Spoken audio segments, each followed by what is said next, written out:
Welcome to the All the Stuff podcast, where we jam about money, clutter, and food, and the real stuff under this stuff. Join me, Lisa Carpenter, your resident food coach, along with my co-hosts, money coach Jen Turrell and clutter coach Lisa Sharp, as we help you release what's weighing you down and heal your relationship with food, money, and clutter from the inside out.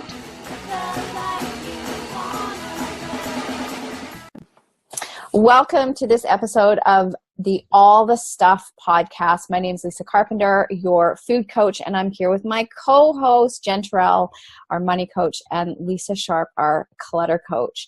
And today, we're recording this, it's November 1st, so we do multiple episodes on one date. And I just had a birthday. And Lisa Sharp just had a birthday as well. So we both had birthdays.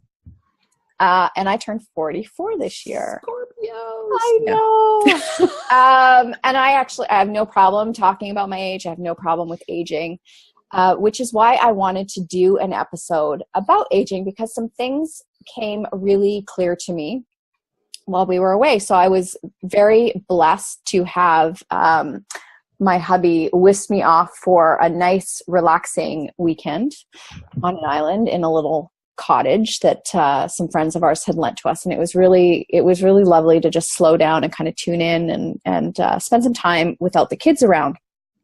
And we did a lot of exploring and hiking and moving about, which was really great. And we did this one hike where we climbed up to the top of main island. I won't say it's a mountain, but it was a climb, and we got to enjoy the phenomenal view at the top of the mountain. And it got me thinking about how incredibly grateful I am for my body and my health, because I don't have limitations on things that I'm able to do. I can go to a ski hill and just start skiing, and I really trust that my body will carry me. But what I have noticed is that things are starting to shift as I get older. And it's really interesting. Like, I can't see at night anymore.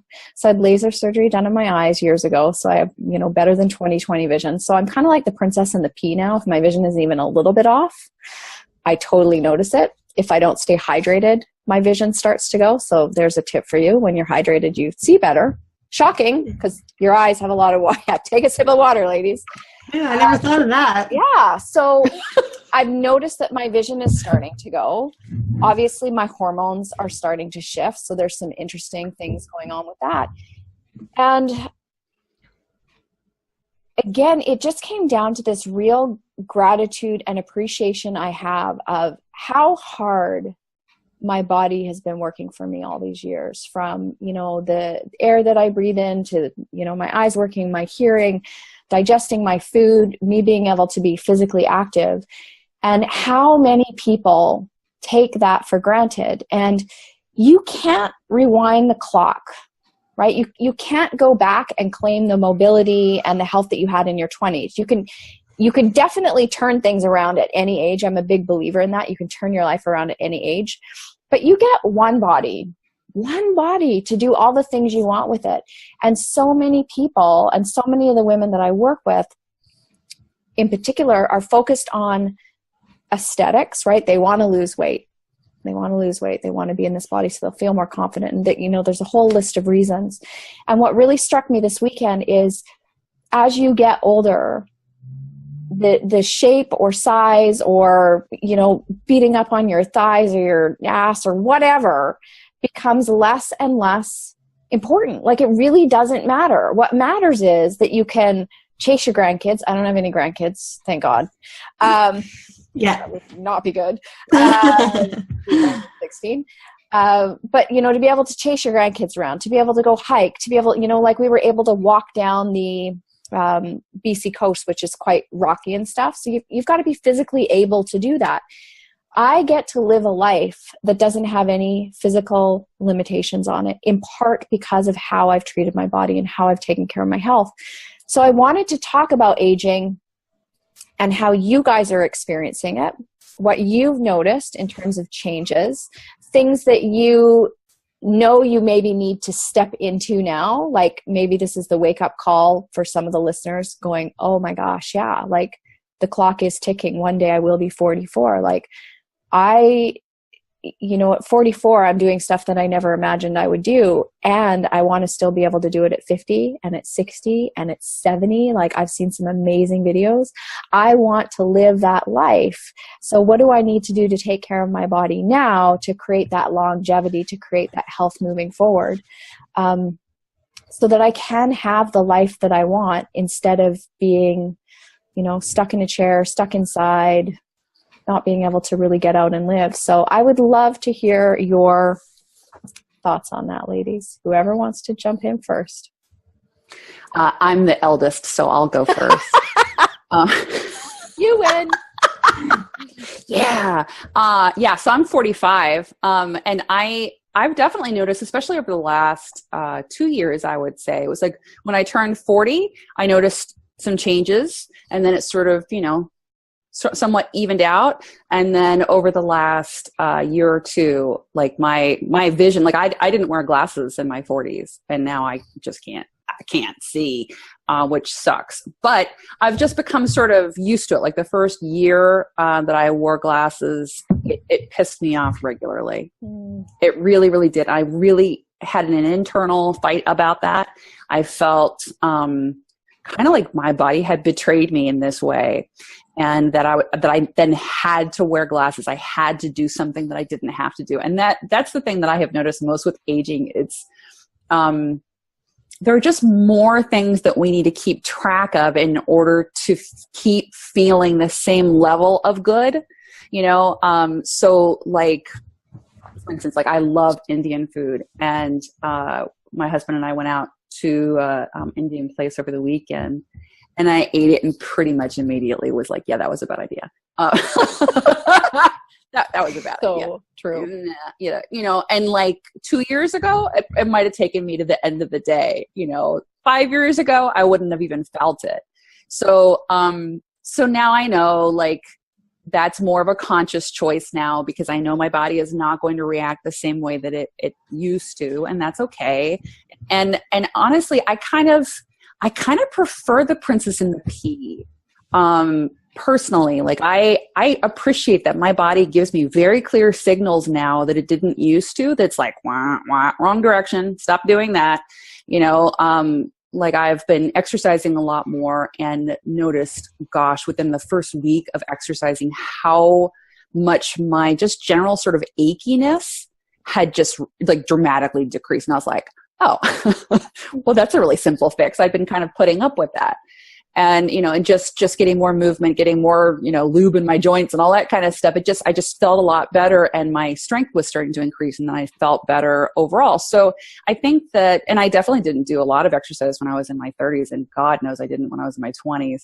I was just sort of coasting along. So it's sort of kind of a mixed bag, I'd say. Like I wouldn't trade my brain for anything. I'm really much happier at the age that I am. I'm far more confident, and a lot of it, like you said, Lisa, is not really caring what my butt looks like.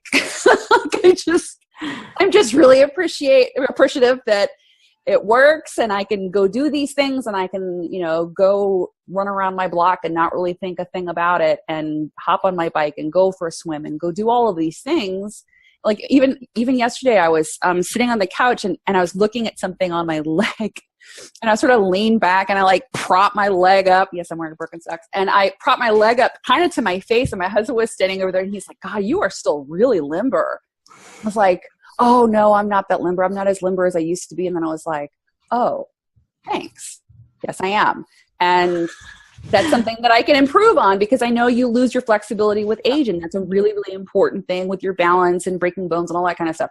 So I'm learning to embrace my body in a way that I never have before, and just not, just like myself so much more. And I like my body so much more than I ever have.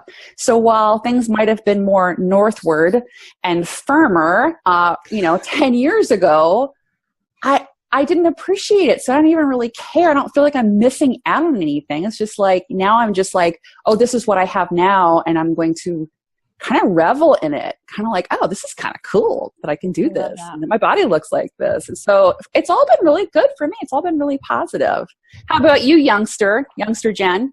Me, the youngster. Mm-hmm. Well, I have some interesting role models because my mother is in her 70s. She's 74 right now. And when I was little, my mother was a bit unusual among mothers because she did things like in the 80s, we had kombucha growing in our pantry, and she fed us buckwheat groats and did macrobiotic diets and would send me to school with like a hand roll of sushi that had tuna fish in it with carrots and cucumbers and all these super, super healthy things. And all the kids thought I was weird. We never had desserts with sugar. It was always like a baked carob bar or something like that. No one would ever trade me for their Kit Kats and their lunch or their Cheetos or whatever. And I totally rebelled against it. And when I was young, I could eat or drink anything. Honestly, I saw my big change when I turned 30 because I knew I wanted to have kids. I didn't quit smoking until then, and drinking. You know, Stu and I were in bands, we toured. I didn't quit all the bad stuff really until 30, and that I feel like my metabolism changed drastically right along with me quitting smoking, stopping drinking. We moved out off the grid. We had our own chickens. We raised our own turkey. Like, we did this sort of drastic change. I got pregnant. I had my first child, and I could not lose the pregnancy weight. I was on bed rest for most of the pregnancy. And I'd never really been much of an exerciser. I'd been an athlete. Like in college, in high school, I played basketball till I blew my knee out and had surgery. In college, I did badminton, but we were the national collegiate championship. So it was, we did a lot of exercise towards training to do things, but I've never been a good exerciser for what I saw as no reason. I had a hard time just running if I wasn't chasing a ball or like being chased by somebody else or something like that. So I feel like my rebellion against my mother's health food, which now as I get older, my husband and I keep realizing we find recipes and I'm like, oh, that's like what my mom did. My mom was right. My mom was so right. And you know what? At 70, my mom still does yoga and Tai Chi. She is smaller than me. She weighs less than me. She's way fitter than me. We were actually just last night, again, to date this episode, we're recording it on November 1st. So last night we all went trick-or-treating and my mom came and met us. She walked from her house and met us on our route. We didn't actually make it all the way back to her house because there's a point where I was like, we have way more candy. Tallulah has her allergies. So even as it is, we're going to have to separate out this candy and most of this can't really be in our house. So I think we have plenty of candy, guys. And I was tired. I got exhausted and I had this wig on that was like squeezing my head. And after, an hour or so, I was like, can we go home now? Like, I was the tired one more than my mom in her 70s and more than my kids in their, elementary school years. Neither one's to double digits yet. And I can see that I think physically, because I did abuse my body a fair amount, when I was high school through college, I felt like I could eat anything. I could eat an entire pizza by myself and there was no visible effects. And it wasn't really until I turned 30, had kids, and then I was shocked. I did feel very betrayed by my body back then too. I was like, I have always been able to eat anything I want and drink anything I want and smoke and do all of these things and never saw any effects. And I was angry to find out my mom was right and I should have been doing what my mom did all along. So yeah, that's some of my story. Though another thing I've noticed with aging is to get very female here, throughout my life, I've had difficult periods. And as I got older, and after my second child especially, in 2014, I finally went on the Mirena, not for birth control, but for help with my period because they were so heavy and painful and debilitating, and emotionally, I was completely out of whack. And I did also, around that time, too, go on antidepressants. So that was a big double whammy for me, I think, was the hormonal changes that were bringing on all of this extra. I actually found my period debilitating. I felt like I would lose a couple of days of productive life and being a relatively cheerful and okay to be around person. I felt like I had massive changes. Heading into my 40s, and I'm 40 now. So I'll be 41 in a couple of months. I'll have a birthday to catch up with you guys a little bit more, but yeah, I don't know. I'm getting very personal, I realize, but have you guys experienced any of these like big hormonal difficulties? There's been a lot of hormonal shifts for me. A lot of it stems from my dance with adrenal fatigue. So, you know, that really kind of throws your hormones out of whack. I'm starting to notice more of like the hot and the cold, although I'm cold all the time because my blood pressure is so low. Move down south. You should move down here. But here's the thing that I know is that when we take better care of ourselves, the impact of aging isn't as harsh. Like I fully expect, and maybe I'm being naive or maybe I'm just creating my own reality. I fully expect that I'm going to relatively get through this without too much craziness. Like I think it's naive to think that I'm not going to have any symptoms because I know that I will, but I don't. When we say this, are we talking about menopause? Yeah, menopause, right? Okay. Might as well just name the beast, right? It's coming. Yeah, I don't think that there's going to be anything crazy that goes on, but who knows? All I know is that I've really set myself up to be the best I possibly can heading into it. And I find that a lot of the women that I work with, by the time they meet me, it's, you know, I find women that they look so much older than they are because they haven't taken care of themselves. Their bodies are starting to fall apart. And now they're headed into menopause. So it's like the volume is turned up on all the symptoms. And they're forced in this place of having to learn to take care of themselves and also dealing with the gremlins that are saying, you know, my body's letting me down, which is not the case. Your body's just kind of like, I've been doing my best. You haven't been supporting me. I'm out. Like, I'm out. Well, it only has so much to work with, right? Like, that's what happened with my adrenals. Is that what happened with these? Yeah, with my eyes too, right? I get floaty things as well. Oh, yeah, I love a bright blue sky, and then I'm like, oh, that gray haze. Oh, wait, that's inside my eyes. My husband and I joke about that all the time. Doing the wiggly eye thing to move the floaters. But I can't imagine. So what kind of brought this on is I was thinking about my husband's uncle is like sharp. Oh, he's so sharp. He's so smart and just knows so much about the world. And he's in a body that's literally crumbling around him. He's got, I think it's called ankylosing spondylitis, scoliosis. He can't hold things properly. He's having a harder time caring for himself. And I thought, how challenging would that to be all up here and have it all like you're ready to go live life and physically not be in a body that's going to support that. So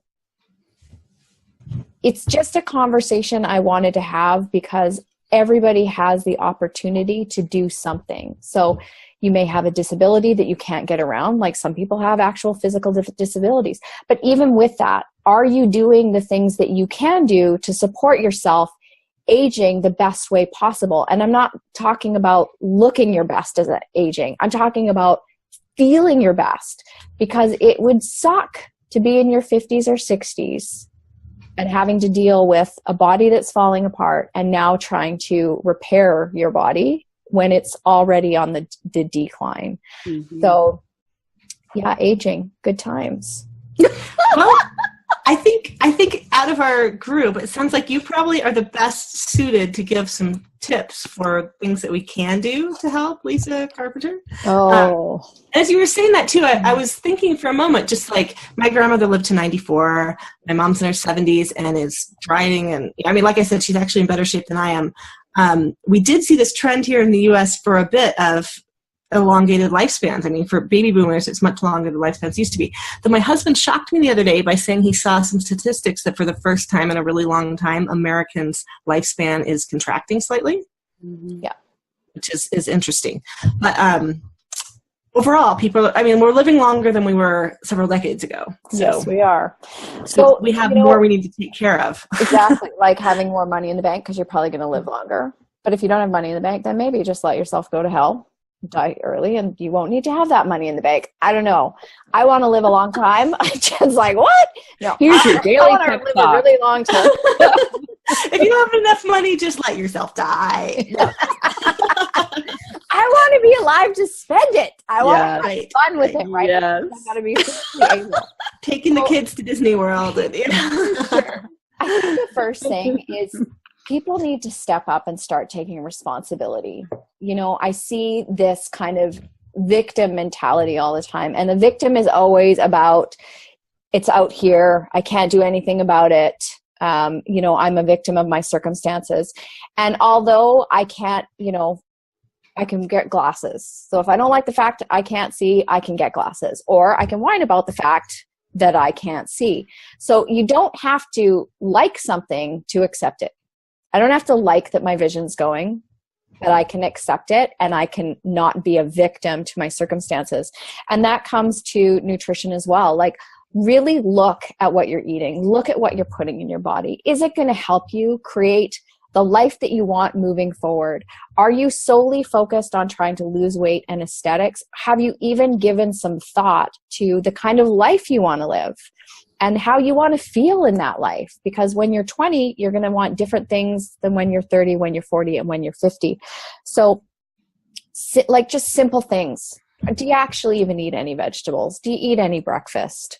Are you getting in any protein? Do you even know what a healthy fat is? Start educating yourself. And if you don't know where to start, well, you can always head over to my website, and there's lots of cool tips over there. You can download my ebook and learn a little bit more about nutrition. But it really is, if you want to age gracefully, start taking responsibility for things that are going to matter to you. And I guarantee you, the size of your ass is not going to matter when your grandkids are running around and you can't get out of your chair to chase them, or you can't carry the baby to help your daughter or your, daughter-in-law. Or you can't, you've got all this money that you've put in your savings to travel the world. Mm-hmm. But now, wow, you can't hike that mountain, or you can't go down those stairs to go on the beach because you don't have the mobility, or somebody's having to push you around in a wheelchair, or, even riding on a plane. You can't go longer than a 2-hour flight because your body is going to be filled with aches and pains. Get out and move, even if it's walking, swimming, right? Regardless of where your body is at right now, there's something that you can do to support it feeling better. If you don't use your body, it's going to age faster. And be kind to yourself, right? Like, I don't need to be going into the gym anymore and, being a crazy rock star, although I still try to. But there's my workouts really are designed now more around how can I have longevity, as opposed to, how much can I move around and look like a hero. I don't want aches and pains after. I don't want any injuries, so I do everything to stay injury free. Any tips that you guys want to add to that, or thoughts? I really think that it's important to sort of look at your own family. Like, all of us need to be looking at our own families and looking at the way that our parents have aged, our families have aged, and be wary of the pitfalls that might be in your genetic coding, but don't let that be the blueprint for how your life is going to turn out. Because just because they had X, Y, and Z problem doesn't mean that you necessarily will. And I see a lot of people that are sort of in this Gen X generation that sort of, they're like already throwing in the towel. I'm like, you got decades left, people. I mean, you can turn around your health when you're 85. There's no limit there. There's always room for improvement. So I would really encourage people to back away from the recliner. Mm-hmm. Back away from the recliner. I see that a whole lot. And I've done it myself. So I'm not casting stones here. I just know that that's the path of least resistance, but it's not a path that we'll be able to stay on for very long.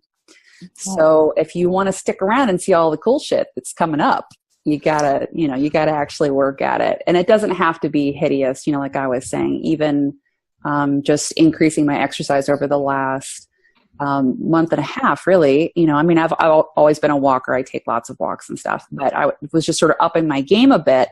And just within, a week, I was like, wow, hey, oh, that feels better. I was like, oh, my lower back isn't hurting me today. Oh, that's cool. It's just because I wasn't supporting my body. and like literally wasn't supporting my body. So my body couldn't support itself. So it was like, you know, just even 20 minutes makes a world of difference. And honestly, I think, all of these things affect our brains more than anything. And our brains, you know, we're thinking our behaviors through, right? Really, we're like doing the things because those are the things that our brains have been telling us for a long time. So if you start to change the way that your body is moving, it's going to affect the way that your brain, it's, you know, it just changes the chemistry. And when the chemistry in your brain is shifting, then you are far more likely to continue down that same path of good health. And those things have this beautiful cascading effect. So, you know, I find that when I'm really having a hard time sort of focusing or thinking things through in a thoughtful way, and I'm just getting really frustrated and irritable, it's usually because I haven't been moving enough. And so I'll go for a walk, I'll pop on an exercise DVD, I'll watch a series of YouTube videos and jump around like an idiot in my house. You know, it doesn't really matter, just as long as I'm starting to move. And when I start to move, then it changes the way that my brain feels and thinks, and then I'm making different decisions. So those little things really make a big difference. I think thanks to the baby boomer generation being so large and vocal and having so much clout, because a lot of them, I mean, it's a relatively well-financed generation. There is a lot of research right now on aging and mental acuity and staying young and rewiring your brain, learning new skills, doing things different. I was talking to someone the other day about how I tend to try to drive a different way each day as I leave my house, and my husband thinks I'm crazy. He's like, where are you going? We're going in totally the wrong direction. And I'm like, oh, I'm just going to go through this neighborhood. Especially right now, we're kind of looking at houses in our neighborhood and stuff. And I read somewhere that just doing that often can kind of, you know, trigger new things in your brain to kind of keep having new ideas, new ideation, trying things different ways. And there is a lot of research too with exercise and depression. And that's something that, in my family, I mean, I don't think any of us are in the normal way chronically depressed. It's kind of just been an accumulation of lack of sleep for a really long time. You know, my husband has a sleep disorder, my daughter has a sleep disorder, and also just, you know, having some extra stressful situations with my daughter's health and just a number of different things. So when I did go on antidepressants, the doctor did even say, like, he felt it was more situational than sort of a chronic or chemical issue. But I do think that I do want to get off them at some point. I tried accidentally cold turkeying it in the spring. I think I talked to both of you guys about that, how horrible it went. And I really did need to get back on at that time. I kind of spiraled into something terrible and was not at all happy with my life, even though lots of things were going well. But I do think that exercise, you know, with the reactions in your brain, the dopamines, you know, whatever's going on in there, those are activated by exercising in a lot of the same way that, you know, those are your sort of serotonin uptake inhibitors. Yep. I'm not an expert on any of these things. I'm just spouting out there, but I've read lots of articles that do show that exercise can have antidepressant effects. So it's really good for you. Another thing I wanted to mention, just thinking about us living longer and having happy lives through to the end, is what Lisa Carpenter brought up earlier, which is we do actually need to think about planning for times when we either can't work because we're physically or mentally unable, which with us living longer, there's a chance that we may get to that point. I mean, we all want to live long enough to enjoy some kind of retirement. Retirement may not look anything like it used to. It's probably not sitting on a golf course or a boat, but we do want to plan for times when we won't work, and we don't want to be a burden on future generations. So it is really important, especially for women, to start thinking about that, because looking at, you know, the pay gap that happens throughout our lives, we tend to save less, we tend to do more for our children, our families before ourselves. And in divorces, women tend to come off worse too. So these kind of can all compound over a lifetime to leave us with a reduced standard of living in old age. And old age, I want to really enjoy my old age. I want to have an awesome old age. I want to be an old lady who travels and does exciting things and really has a lot of fun. So, so I think making steps, whatever age you are, again, it's never too early to start trying to plan for things and sort of amassing the wealth that you'll want to have later on in your life. Not to say you shouldn't enjoy life now. We all want to enjoy life now, but, making those plans for future planning. Absolutely. So everything I talk about, it's, knowing why you're making changes in your life, like knowing the bigger why, and then making choices every single day that support that bigger why. So for me, I can't guarantee how I'm going to age, but I most certainly can make choices today that support what I want, whether it's, the money in the bank, how I'm treating my body, my exercise, the food I'm eating. So I really encourage everybody to do the same, or hopefully this episode will at least inspire you to start thinking about it beyond just being able to get in your skinny jeans as being the most important thing. Right? It's not. So if you want to rock out your skinny jeans, I want you to do that. But when you're making changes to your health, there really has to be a deeper why than just those damn skinny jeans, because I guarantee you it will matter down the road. Yeah. And skinny jeans come in all sizes. I know, right? I mean, I'm wearing skinny jeans that are much bigger size than I used to wear when I was... That's a good point. Yeah. Exactly. It just means they're kind of form-fitting. Wow. That's fine. Yeah. All right. So this is probably a good place to wrap up. So if you're listening on iTunes, please go over and subscribe, rate, and review. But before, I wanted to ask, Lisa Sharp, what do you have going on? I know I mentioned my ebook already, so we'll include that in the links. Do you have anything going on that you want our listeners to know about? Yeah, I'm running a program called House Proud for the Holidays. It's a 4-week intensive program. Intensive, I mean focused. It's fun. It's fun. Intensive sounds sort of like, we're going to do I don't know if I really want to do that. But it's focus. It's focused work on your house to get your house ready for the holidays without all the stress. You know how every year at the end of the holidays you go, oh my God, I'm never doing that again. This is the fix. This is how we're going to do that. So you can come over to clearcalmspace.com/holidays and see the program there. Nice. And Jen? Let's see. I have a couple of things that I'm working on, but in the new year, I'm going to do another live run of my Mastering Money Matters course.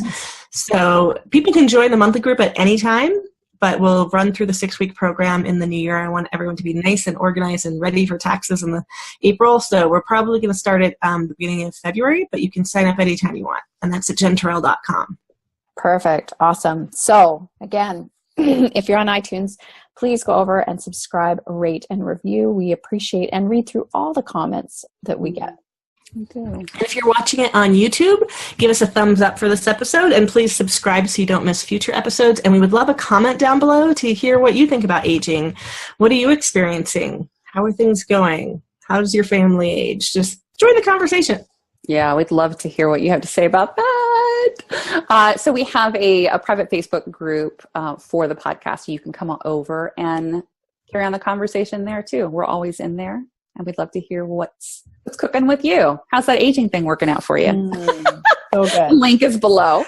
Well, and tell us how old you are. Let's hear it. Let's all be honest. We're totally honest. So the whole thing of lying about your age, that is so I don't get it. 90s. Nobody does that. It's funny, because I don't feel any different now at 44 than I did when I was in my 30s or 20s, except I'm a lot more emotionally mature than I used to be. Yeah. But I don't really feel any different. And I remember a time where I thought, oh my God, 40 is old. 40 is not old. Like I'm not even halfway. I'm not even halfway. It's the new 25. 25.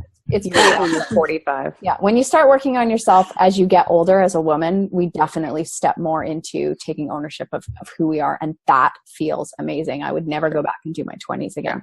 So thank you for indulging this conversation with me, ladies, and giving me your thoughts. And until our next episode, I'll see you then. Bye.